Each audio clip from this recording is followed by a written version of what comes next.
Tahun 1260. Dunia Islam sedang dalam kondisi paling mengerikan. Baghdad, ibu kota peradaban Islam, baru saja di bumi hanguskan oleh bangsa Mongol. Khalifah terakhir dari dinasti Abbasiyah dieksekusi. Kota demi kota di Syam dan Persia jatuh. Tak ada yang bisa menghentikan kekuatan Mongol. Hingga mereka bertemu dengan satu kekuatan tak terduga, pasukan Mamluk. Di sebuah lembah di Palestina yang disebut Ain Jalut, pasukan Islam dari Mesir bertemu dengan armada Mongol dalam pertempuran hidup dan mati.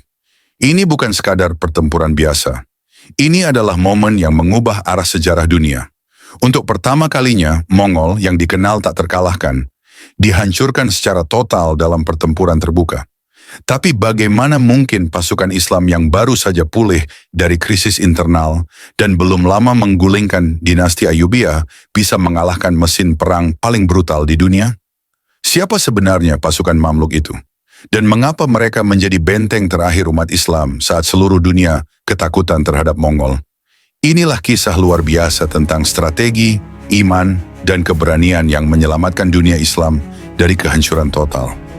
Inilah pertempuran Ain Jalut, momen ketika badai Mongol akhirnya dihentikan.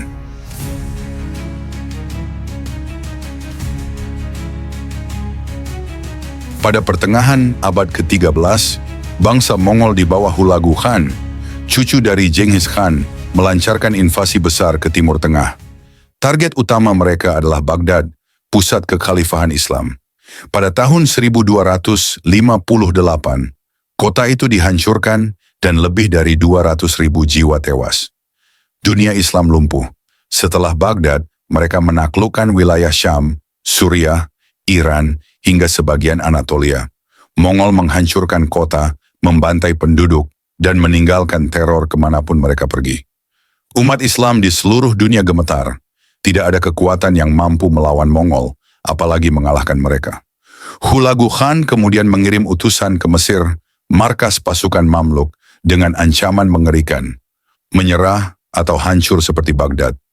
Tapi Mesir memiliki pemimpin baru, Sultan Qutuz, seorang mantan budak militer yang tahu bahwa satu-satunya jalan bertahan adalah melawan. Mongol saat itu memang sangat kuat, tapi mereka punya satu kelemahan besar. Mereka tersebar terlalu luas. Setelah menaklukkan Baghdad, Hulagu membawa sebagian besar pasukannya kembali ke timur, karena kematian Sang Khan Agung di Mongolia. Yang tersisa di Syam adalah pasukan Mongol yang dipimpin oleh Kitbuka, seorang jenderal Kristen Nestorian. Qutuz tahu ini adalah kesempatan emas. Sebelum Mongol mengirim gelombang kedua, ia harus menghancurkan pasukan Kitbuka. Dan untuk itu, ia membentuk aliansi tak biasa dengan salah satu panglima perang paling brutal sekaligus jenius militer Islam, Baybars.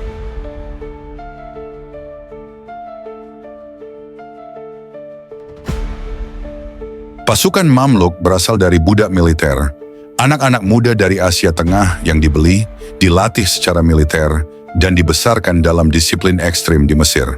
Mereka bukan prajurit biasa. Mereka adalah elit militer, ahli pedang, panah, dan strategi. Dan yang paling penting, mereka punya loyalitas mutlak terhadap komando dan Islam. Setelah runtuhnya dinasti Ayyubiyah, para Mamluk mengambil alih kekuasaan di Mesir. Sultan Qutuz sendiri dulunya adalah seorang budak militer, tapi dia berhasil naik pangkat dan akhirnya menjadi pemimpin seluruh negeri. Dan meski awalnya tak disukai oleh para bangsawan, Qutuz tahu bagaimana menghadapi ancaman Mongol. Di sisi lain, Baybars, seorang Mamluk keturunan Kipchak, dikenal sebagai jenius perang. Ia pernah bertempur melawan pasukan Salib dan Mongol sebelumnya. Qutuz memberinya kepercayaan penuh dalam menyiapkan serangan terhadap Kitbuka. Yang menarik, pasukan Mamluk bukan hanya berani, mereka juga cerdik. Mereka mempelajari gaya perang Mongol, memodifikasi taktik mereka sendiri, dan memahami bahwa pertempuran kali ini tidak bisa dimenangkan hanya dengan kekuatan, tapi dengan kecerdikan dan tipu daya. Dan disinilah keajaiban dimulai. Qutuz dan Baybars membawa pasukan ke utara, menuju Palestina. Mereka tak menunggu diserang. Mereka menjemput Mongol di medan yang mereka pilih sendiri, Ain Jalut.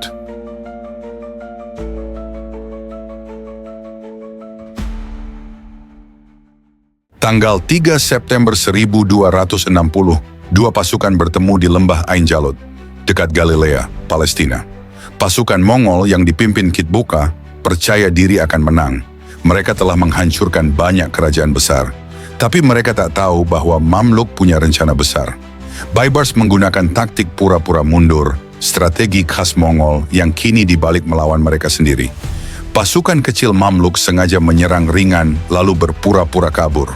Mongol mengejar mereka masuk ke lembah sempit, tanpa menyadari bahwa mereka masuk ke jebakan besar.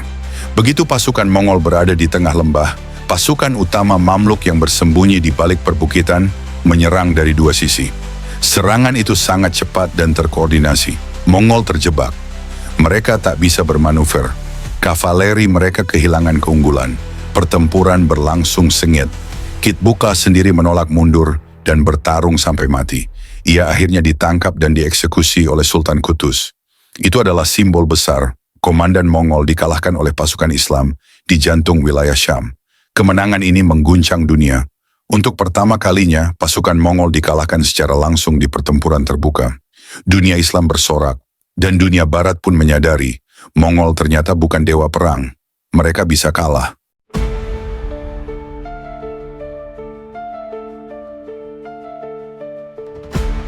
Kemenangan Ain Jalut menyelamatkan dunia Islam.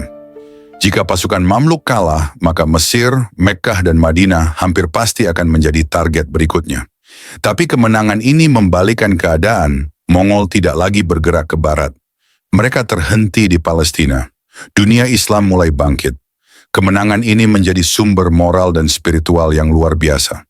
Para ulama dan pemimpin melihatnya sebagai tanda bahwa Allah belum meninggalkan umat Islam, meski Baghdad telah runtuh.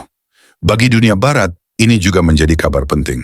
Eropa, yang saat itu masih trauma dengan serangan Mongol di Hongaria dan Polandia, mulai melihat peluang bahwa Mongol bisa dihentikan. Bagi dinasti Mamluk, kemenangan ini menjadi fondasi kekuasaan mereka selama 250 tahun ke depan. Mereka bukan hanya penguasa Mesir, tapi juga pelindung dunia Islam dari timur. Mereka memukul mundur Mongol, mengusir tentara salib, dan menjadi simbol kekuatan Islam yang baru. Sementara kekaisaran Mongol mulai mengalami fragmentasi, kematian Hulagu dan kekalahan di Ain Jalut menunjukkan bahwa masa keemasan Mongol mulai memudar.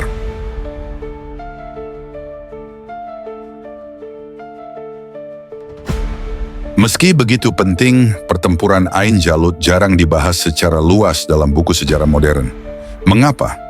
Salah satu alasannya adalah karena sejarah dunia sering ditulis dari perspektif Barat, yang lebih fokus pada Eropa, tentara salib, dan Mongol di Hongaria. Selain itu, dunia Islam sendiri selama berabad-abad mengalami penjajahan dan disrupsi pengetahuan.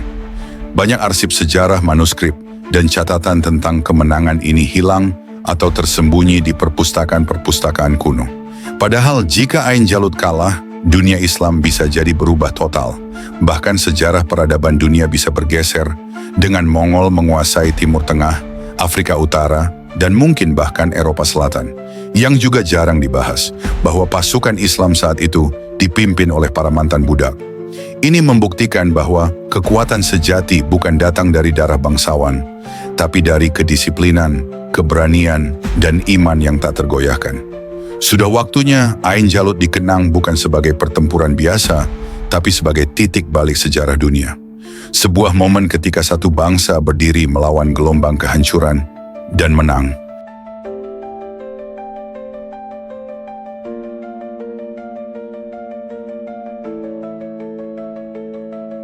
Pertempuran Ain Jalut adalah bukti bahwa sejarah tidak selalu berpihak pada kekuatan terbesar. Terkadang kebenaran, strategi, dan semangat juang bisa mengalahkan segalanya. Bahkan pasukan yang disebut tak terkalahkan sekalipun. Kemenangan ini bukan hanya milik Mamluk, tapi juga milik seluruh dunia Islam. Ini adalah simbol bahwa kehancuran bukan takdir. Selalu ada peluang untuk bangkit dan melawan, bahkan di saat tergelap. Dan yang paling luar biasa, kemenangan ini dipimpin oleh mantan budak. Sebuah pelajaran bagi kita bahwa asal-usul bukanlah batas. Kepemimpinan, keberanian, dan visi bisa datang dari tempat yang paling tidak terduga. Jika kamu merasa sejarah seperti ini layak diangkat kembali, bantu sebarkan video ini. Like, subscribe, dan tulis di komentar. Apakah kamu percaya bahwa tanpa Ain Jalut, wajah dunia hari ini akan sangat berbeda?